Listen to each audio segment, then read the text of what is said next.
Hello everyone, welcome back to your own channel. दोस्तों, V2 Retail के quarterly result already discuss किए जा चुके हैं। 64% का रेवेन्यू में ग्रोथ था। सेम स्टोर सेल्स की ग्रोथ की बात करें तो लगभग 35% थे। वॉल्यूम में 42% का जंप देखने को मिला। स्टिल कंपनी ने लॉस पोस्ट किया है।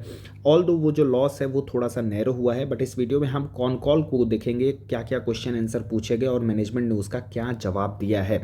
तो उससे क्या है कि आपको एक बिजनेस का गाइडेंस मिल जाएगा।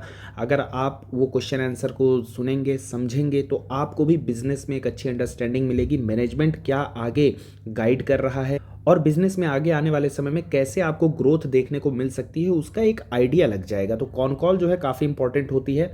और चलिए हम फटाफट क्विकली जो है इसको डिस्कस करते हैं। तो सबसे पहला सवाल था why loss in quarter two. तो इस पे मैनेजमेंट का कहना था कि इट्स अ साइक्लिकल बिजनेस, जहां पे usually quarter one quarter three जो है वो स्ट्रॉन्गेस्ट होते हैं and quarter two is the weakest one. Still management ने कहा है कि बाकी जितने भी 4 इबिट्टा रहे हैं अभी तक के, उन सब में हम पॉजिटिव रहे हैं and we are very confident कि next all 4 quarter will be positive in terms of the PAT. यानी कि मैनेजमेंट गाइड कर रहा है कि नेक्स्ट ईयर जो है पैट में हमें क्वार्टर टू में भी प्रॉफिट देखने को मिल सकता है। इस बार की अगर मार्जिन की बात करें तो 8.10% के मार्जिन रहे हैं। पिछले साल के सेम क्वार्टर में 8.13% के मार्जिन थे। मार्जिन में जो है थोड़ा सा डिक्लाइन देखने को मिल रहा है। उस पर सवाल था कि मार्जिन क्यों डिक्लाइन कर रहे हैं, तो उस पर मैनेजमेंट का कहना है because of the new store opening, advertising and marketing expenses, यहाँ पे मार्जिन थोड़े से डिक्लाइन हुए हैं। और स्टोर के गाइडेंस पर मैनेजमेंट का एक नया स्टेटमेंट आया है जिसमें उन्होंने गाइडेंस को जो है रेज कर दिया है। अभी पिछले क्वार्टर तक इनका गाइडेंस था 50 स्टोर ऐड करने का, अब जो है तो ये 60 हो चुका है। मैनेजमेंट अब यहाँ पे गाइड कर रहे हैं 60 स्टोर्स नए ऐड करेंगे। और इस क्वार्टर में उन्होंने बताया है कि 5 स्टोर्स जो है ऑलरेडी ओपन हो चुके हैं। तो जो टोटल काउंट है 139 से बढ़ करके अब ये 144 हो चुका है। एक अच्छा सवाल यहाँ पे नुवामा वेल्थ की तरफ से पूछा गया था कि चूंकि मार्जिन घटे हैं तो उसमें कहीं ना कहीं एम्प्लॉय एक्सपेंसेस का भी कंट्रीब्यूशन है and why is this higher in this quarter. तो उसमें उनका कहना है कि we hire employees months before and before the new store open. तो न्यू स्टोर ओपन करने से पहले वो एम्प्लॉयज़ को हायर करते हैं और वहाँ पे वो सैलरी देना शुरू कर देते हैं, जिसकी वजह से इनके एम्प्लॉय एक्सपेंसेस जो हैं वो बढ़े हैं। इन एडिशन टू दिस ये जो एम्प्लॉय को है कुछ ट्रेनिंग प्रोग्राम भी देते हैं, एम्प्लॉय बोनसेस वगैरह भी देते हैं, सो दैट एम्प्लॉय का रिटेंशन जो है वो कंपनी में बना रहे। Now coming to the very good question, यहाँ पे एक बहुत अच्छा सवाल पूछा गया है। At what point do you think will curtail this aggressive store expansion. मतलब ये स्टोर एक्सपेंशन आप कब तक करते रहेंगे, ये एक सवाल पूछा गया था। Because at some point your working capital cash flow will restrict you to open more store. बहुत अच्छा सवाल पूछा गया है। तो यहाँ पे मैनेजमेंट का कहना है कि 2 साल पहले जो स्टोर नए आते थे वो जनरली 600 रुपीज़ पर स्क्वायर फीट पर मंथ का रेवेन्यू जनरेट करते थे। ये 2 साल पहले की बात है। और अब की अगर बात किया जाए तो ये जो नए स्टोर हैं वो लगभग 900 रुपीज़ पर स्क्वायर फीट पर मंथ का जो है तो रेवेन्यू जनरेट कर रहे हैं। और यहाँ पे मैनेजमेंट ने एक और खास बात बोली थी कि जनरली 2 साल लगता है किसी भी स्टोर को मेच्योर होने में, और मेच्योरिटी होने के बाद ये इनका अभी आज के डेट की अगर हम बात करें तो ये फिलहाल इनका एवरेज रेवेन्यू है 900 रुपीज़ पर स्क्वायर फीट पर मंथ।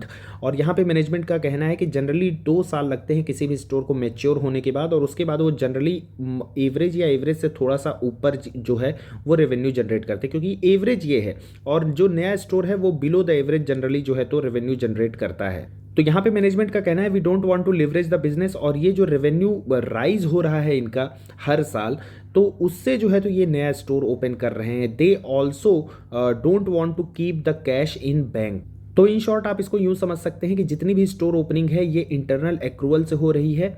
और चूंकि कंपनी के रेवेन्यू में ग्रोथ बढ़ रहा है, इस वजह से कंपनी जो है एग्रेसिवली स्टोर ओपन कर पा रही है।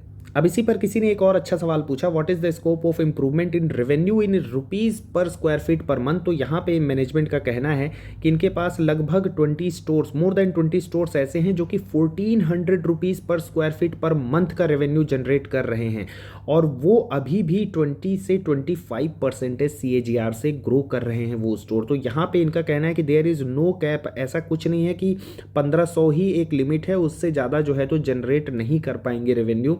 तो यहाँ पे इनका कहना है देयर इज़ नो कैप, और यहाँ पे इनका कहना है कि अभी तो फिलहाल 900 का इनका जो है एवरेज रेवेन्यू है रुपीज़ पर स्क्वायर फीट पर मंथ। इसका ये टारगेट जो है तो कोशिश कर रहे हैं इसको 1000 तक पहुँचाने की। उसके बाद उनका नेक्स्ट टारगेट होगा 1200, और लास्ट में उन्होंने कहा है कि पोटेंशियल जो है बहुत ज़्यादा है, there is no cap.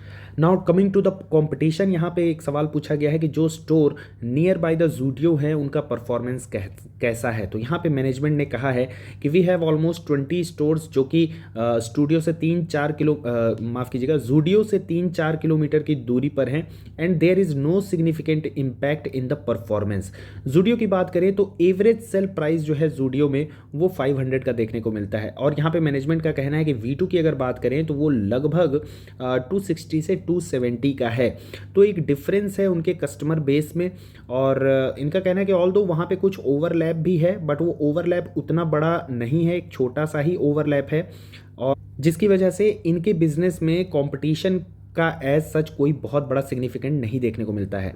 Management का ये भी कहना है कि वो 10,000 रुपये से लेकर के 80,000 रुपये पर मंथ जिनकी इनकम है, उस कस्टमर क्लास को यहाँ पे V2 जो है कैटर करता है, which is 80% of the people in India. तो आई डोंट नो कि ये डाटा कितना सही है, बट ठीक है, ये मैनेजमेंट का जो वर्ड्स थे वो मैं आपके सामने रख रहा हूँ। यहाँ पे एक और अच्छा सवाल पूछा गया है कि 2 स्टोर क्लोज किए गए हैं इस क्वार्टर में, क्यों किए गए हैं। तो यहाँ पे 2 रीज़न दिए हैं मैनेजमेंट ने। सबसे पहला कि जो स्टोर प्रॉफिटेबल नहीं होते हैं उनको ये क्लोज कर देते हैं। सेकेंड, अगर कहीं पे इनको बेटर लोकेशन मिल जाती है जो कि एक अच्छे फुटफॉल को कैटर करती है, तो वो वहाँ पे उस स्टोर को रिलोकेट करते हैं और ओल्डर स्टोर को जो है तो क्लोज कर देते हैं।